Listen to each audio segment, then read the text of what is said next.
Je rappelle que vous êtes en compagnie de Jean-Philippe Trottier. Nous poursuivons le Midi Actualité sur les ondes de Radio Ville-Marie. De Radio Ville-Marie, excusez-moi. Il est maintenant 12h33. Petit rappel, on a vu hier avec Yann Roberge, chroniqueur du Canada hors Québec, que les résultats des élections québécoises du 4 septembre dernier y avaient été accueillis avec une certaine inquiétude, chose peu étonnante dans la mesure où le Parti québécois est souvent pris comme tête de Turc qui chercherait, d'après l'opinion publique et les médias souvent, la chicane pour tout et pour rien. Une inquiétude certes mitigée d'un soulagement au vu des multiples contraintes imposées par le statut de gouvernement minoritaire de Pauline Marois. Ça, c'était du côté canadien. Maintenant, voyons le côté québécois des choses avec Mathieu Bock-Côté, chroniqueur qui nous revient pour la rentrée. Mathieu, bonjour. Bonjour. Et re-bienvenue à cette nouvelle saison. On est bien content de vous retrouver. Eh bien, j'en suis bien heureux, moi aussi. Vous êtes bien heureux? Bien sûr. En un mot ou en deux mots? Pardonnez-moi? En un mot ou en deux? En deux mots. En deux mots, parce que si c'était un mot, j'aurais des doutes sur votre foi. Mais ne vous inquiétez pas pour moi. J'ai pas perdu espoir. Alors, à chaud, un commentaire. Eh ben, j'ai l'impression que c'est une élection qui n'aura servi à rien. C'est-à-dire, le Québec sort d'une année politique très intense. Il suffit de se rappeler ces moments, c'est-à-dire janvier, février, mars, un sentiment d'impuissance politique au Québec, un cynisme dominant, une lassitude envers la classe politique. Un printemps québécois qui ouvre les vannes de l'idéal dans l'espace public, qui dégénère ensuite sous le signe du conflit entre la police et la gauche radicale. Ensuite, on s'attendait par les élections à ce qu'il y ait grand débat sur les grandes orientations, que le Québec finalement se remette en mouvement pour se donner une direction. Mais qu'est-ce qu'on voit finalement? On voit une société, au terme des élections, divisée en trois, incapable de se donner une direction claire, incapable de se rassembler dans un bloc majoritaire un tant soit peu significatif, une société fragmentée, et pour cela une société impuissante, et surtout du point de vue du gouvernement qui vient d'arriver, c'est-à-dire le gouvernement péquiste, personne ne s'attendait à ce qu'il fasse un référendum sur l'indépendance, on le sait bien, le réalisme ne trompe pas ici. Mais il y avait un programme sérieux.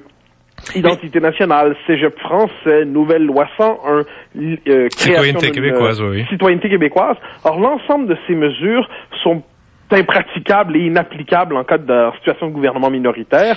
J'ajoute une chose, le mouvement souverainiste coule à gauche avec Québec solidaire et Option nationale, comme il coule à droite avec les nationalistes de centre-droit qui vont vers la CAQ.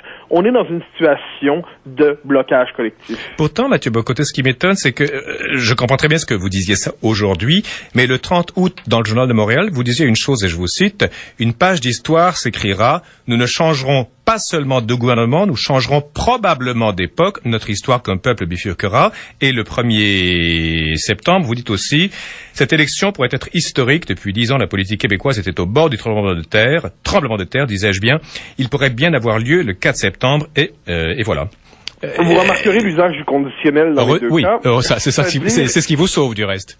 Cette élection aurait pu, je dis, marquer un bouleversement. C'est-à-dire, si le Parti québécois l'emportait majoritaire, qu'est-ce qui arrivait? Eh bien, il y a tout un programme de rénovation de l'identité nationale qui pouvait s'appliquer. Si la CAQ remportait, minoritaire ou majoritaire, la grande réforme du modèle québécois attendue depuis le milieu des années 90 devenait réalité, pour le meilleur et pour le pire. Le fait est que les énergies réformatrices ne se sont pas fixées sur un des deux partis, mais se sont divisés véritablement. Ce qui fait que l'espèce d'élan nécessaire aux grandes réformes n'est pas là. Il s'est dispersé, ce qui fait en sorte que notre société a moins agi qu'elle ne s'est agitée. Alors voilà pourquoi je dis que cette élection aurait pu être historique. Je dirais certainement une chose, nous quittons une époque.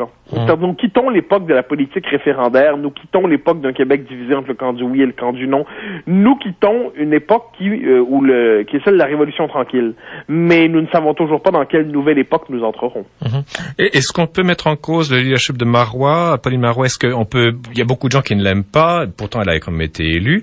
Est-ce qu'elle aurait dû être plus convaincante, plus convaincue? Disons qu'elle a atteint, je ne pense pas être méchant, disons qu'elle a atteint les limites de sa croissance politique. C'est-à-dire, le Parti québécois, sous Pauline Marois, peut difficilement aller au-delà de ce qu'il a obtenu. Alors là, une fois que c'est dit, Est-ce qu'on va avoir une contestation de son leadership? Je ne crois pas, mais je vois le scénario suivant. Une CAQ avec une meilleure organisation la prochaine fois, à qui on peut faire confiance, dirait-on, dans l'électorat, c'est-à-dire maintenant, ce n'est plus un petit parti tout neuf, c'est un parti qui vient d'arriver. Ils ont quand même 19 députés, hein? Ben voilà, c'est un parti 27%, 19 députés, et la prochaine fois, l'expérience parlementaire. Le Parti libéral, quant à lui, qui est un résultat étonnant, et là, Charest quitte, donc possibilité de nouveau leadership. Le Parti libéral pourrait très bien faire ce qu'il a fait en 2003, c'est-à-dire voler à la CAQ son programme de centre-droit et se le donner et se jouer à l'alternance de centre-droit au Québec. Alors, dans cette situation, je suis curieux de voir comment Pauline Marois pourrait résister, comment son gouvernement pourrait être autre chose qu'une parenthèse nationaliste fade dans l'histoire politique québécoise. Ensuite, elle peut surprendre. Je me disais ce matin qu'elle pouvait être deux choses. Elle pouvait être Danielle Johnson père, c'est-à-dire celle qui arrive avec un leadership faible et surprend tout le monde par un art du gouvernement qui lui permet de croître, ou elle peut être Jean-Jacques Bertrand, celle qui liquiderait son parti en le portant au pouvoir une dernière fois. Alors, il y a plusieurs destins possibles dans cette élection, mais ce qui est choquant, c'est que notre société avait l'énergie, avait la force pour se remettre en mouvement, et elle s'est finalement dispersée. Parenthèse, Mathieu Bocoté, Jean-Jacques Bertrand, cite-nous ça un petit peu. Le premier ministre du Québec 1968 à 1970, de dernier chef au pouvoir de l'Union nationale. Ensuite, il y aura d'autres chefs à l'Union nationale, mais c'est le dernier premier ministre de l'Union nationale. Maintenant, est-ce qu'on peut, merci beaucoup, est-ce qu'on peut envisager une alliance CAQ-PLQ pour renverser le PQ? Je pense pas à court terme. C'est-à-dire là, tout le monde convient que le PQ va diriger, mais dans une situation d'un gouvernement aussi faible que celui-là, ça devient intéressant de voir ça. C'est-à-dire le PLQ à court terme n'a pas intérêt à aller en élection. Il va chercher un nouveau chef. C'est vrai. Alors d'ailleurs, c'est intéressant de voir où est-ce qu'il va trouver son nouveau chef. Est-ce que ça va être dans les milieux financiers? Est-ce qu'il va ouvrir au-delà de son caucus? Est-ce qu'il va trouver son prochain chef dans le caucus? Donc là, on va voir quels sont l'état des appuis du PLQ dans le Québec officiel. Quant à la CAQ, elle a son programme. Est-ce que François Legault va persister dans sa stratégie de « je veux remplacer le PLQ, je veux remplacer les fédéralistes » ou est-ce qu'il va redevenir plus nationaliste? Donc, où est son espace de croissance à François Legault? Donc, voilà des questions assez nombreuses, ce qui fait qu'à terme, il se pourrait que la CAQ et le PLQ renversent le gouvernement. C'est même inévitable en cas de gouvernement minoritaire, mais je serais très surpris de voir ça arriver rapidement. Vous disiez aussi dans un de vos articles, d'il n'y a pas longtemps, dans le Journal de Montréal, qu'il n'y avait pas de place pour 3 partis majeurs au Québec. J'ai pas l'impression qu'on est parti pour une dissolution d'un des 3 partis. Non, mais la dissolution non, la régression oui. C'est-à-dire les Québécois vont s'exaspérer tôt ou tard, avec raison, d'un gouvernement impuissant, dont gouvernement minoritaire impuissant. Et on peut s'attendre à ce que les électeurs qui ne sont pas des convaincus d'un camp ou de l'autre se reportent finalement sur l'option qui fait leur affaire, donc pas nécessairement celle pour laquelle ils ont une adhésion presque religieuse, mais on se tourne vers celui qui peut battre l'autre, histoire d'avoir un vrai gouvernement à Québec. C'est ce à quoi on peut s'attendre, je crois, pour une raison simple, c'est que le système bipartiste britannique qui est le nôtre n'est pas fait pour fonctionner à 3 partis. Bon, on l'avait vu déjà avec la DQ, hein? Ben voilà, la DQ a finalement, on se rappelle, a régressé. Donc il y a de la place pour un gouvernement. D'ailleurs, l'Assemblée nationale est ainsi structurée. Il y a le gouvernement, il y a l'opposition, et il y a quelques sièges réservés pour les autres au cas où. Mais si on se retrouve avec un gouvernement, une Assemblée nationale cassée en 3, c'est le pouvoir qui est impuissant. Et ça peut probablement plaire aux commentateurs politiques qui aiment commenter les jeux de couloir, mais le pouvoir impuissant pour une petite société comme la nôtre, ça veut dire une société impuissante à terme. C'est juste. Il y a quand même, les Anglais disent une chose très juste, c'est que chaque nuage a une bordure argentée. C'est-à-dire que dans cette désolation dont vous parlez, il y a quand même un facteur d'espoir. La participation était quand même élevée, 77 et des poussières %. Relativement élevé. C'est-à-dire que le Québec a eu des taux de participation autour de 80%, sinon davantage, depuis la Révolution tranquille. Je veux bien, mais il y a 4 ans, il y a 4 ans, c'était 55%. Oui, et là, c'était catastrophique. Là, ça remonte. Est-ce que ça va remonter durablement? Première question. Est-ce que ce n'était qu'excitation passagère? Oui. Et par ailleurs, c'est une très bonne chose que l'électorat participe et on s'en réjouit, mais on regarde le résultat final et on se dit que cette participation plus élevée, comment je pourrais dire ça, donne le résultat, peu importe le résultat, la participation aurait été faible ou élevée, mieux vaut qu'elle soit élevée, mais on regarde le résultat final et c'est le Québec qui est quand même dans une situation d'impuissance politique en ce moment. C'est-à-dire faible devant Ottawa, faible devant la société québécoise même, je serais très curieux de voir comment le Québec pourrait se relever dans de telles circonstances. Justement, faible devant Ottawa, Mathieu Bock-Côté, est-ce qu'on peut... déjà qu'on savait que Harper et Charest s'entendaient froidement. Déjà, Harper traitait le Québec de façon presque indifférente parce qu'il n'avait plus besoin du Québec pour assurer sa majorité.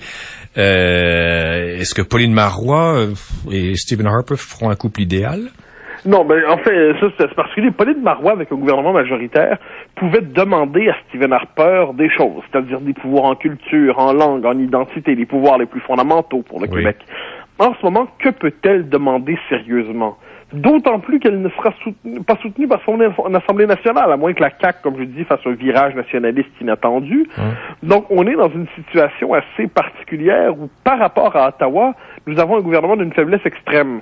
Où, à Ottawa, le gouvernement est très fort. Alors, non seulement le PQ est paralysé à l'intérieur pour appliquer son propre programme, mais ses revendications auprès d'Ottawa ne seront pas prises au sérieux. Eh bien, comment le Québec peut-il, dans cette situation, se remettre en mouvement, défendre ses intérêts devant un gouvernement qui n'est pas particulièrement ouvert à la réalité québécoise? C'est une élection, je le disais, qui nous laisse un goût amer. Est-ce que vous pensez pas que Pauline Marois pourrait essayer, après quelques mois, en ayant conforté un peu une certaine autorité, relancer des élections pour, cette fois-ci, essayer d'avoir une majorité absolue? Ça s'est déjà fait ici. Oui, elle le pourrait certainement, mais elle doit avoir un prétexte. Les Québécois, en ce moment, rappelez-vous, la campagne a duré 1 mois et dans la dernière semaine, les Québécois étaient exaspérés. Celui qui prendra la responsabilité des prochaines élections risque de se confronter à un électorat qui va dire « Ah non, pas encore ». Puis j'ajouterai une chose, parce qu'elle est fondamentale. C'est-à-dire? Comment peut-elle gagner les 5, 6, 7% qui lui manquent pour devenir majoritaire?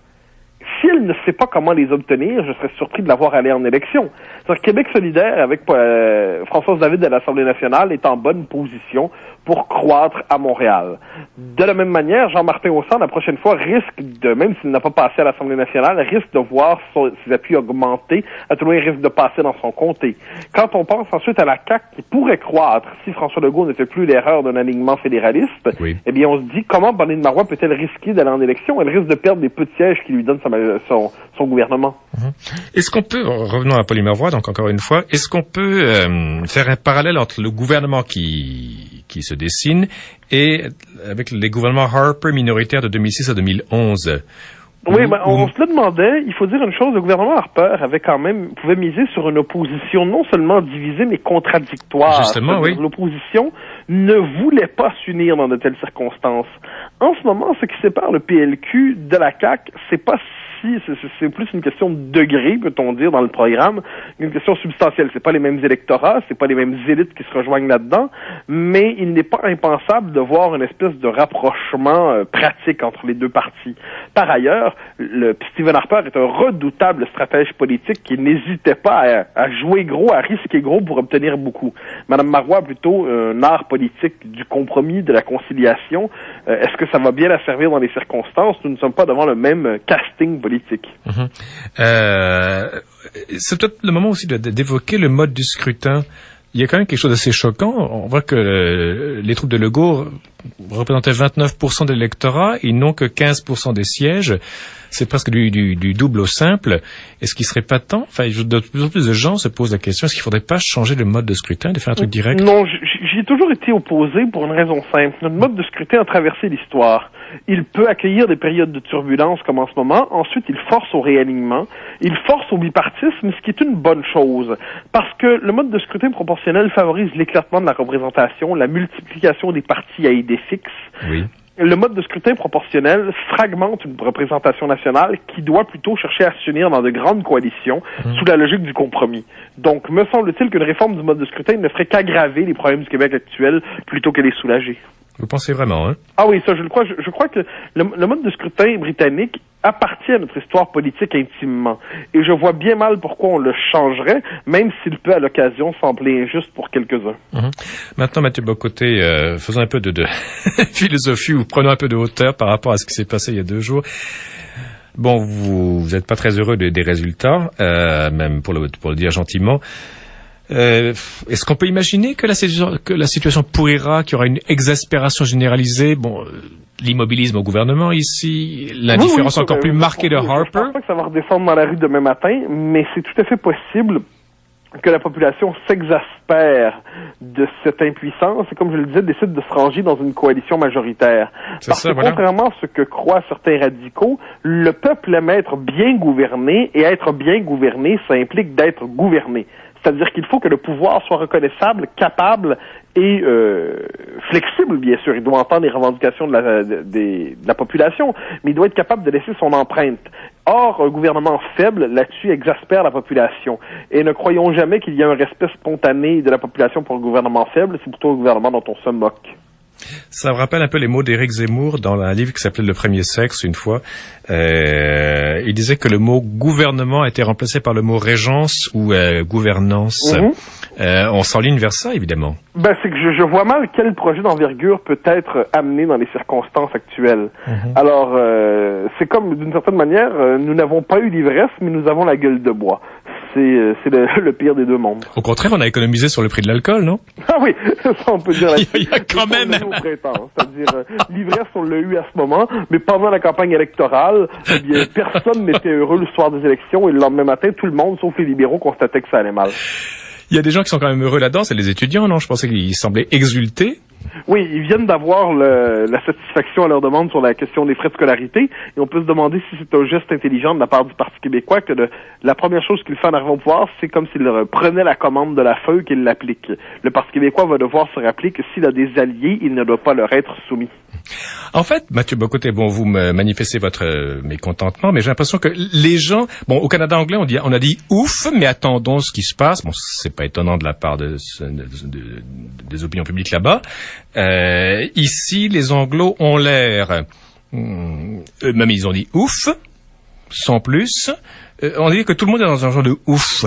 Oui, tout le monde peut au moins se réunir là-dessus. Ouf au Canada anglais, parce que il y a rien de pire de ce point de vue que des séparatistes à qui on prête les pires intentions. C'est vrai. Je le mentionne brièvement, on y reviendra probablement très bientôt. L'espèce d'antinationalisme rageur et phobique qu'on peut voir au Canada anglais, et même dans une certaine droite québécoise qui cultive l'antinationalisme comme Trudeau le cultivait autrefois. Donc oui, un ouf, d'une certaine manière, au Québec, c'est plutôt un bof. C'est-à-dire... C'est bien répondu. Rien de tout cela, finalement, rien n'est arrivé vraiment. Eh bien, finalement, tout ça pour ça. Tout ça pour ça. Écoutez, Mathieu Bocoté, n'allez pas vous suicider, on tient à vous à Radio Ville-Marie. Ah non, je suis d'une humeur personnelle excellente. Il m'arrive toutefois, lorsque je contemple ma société, de me dire que ça ne va pas très bien. Bon, ça ira. Écoutez, si ça peut vous consoler, ça ira pire demain. Donc, aucun doute là-dessus. Profitez d'aujourd'hui. Au grand plaisir. Merci Mathieu Bocoté. Dans une semaine, on se voit.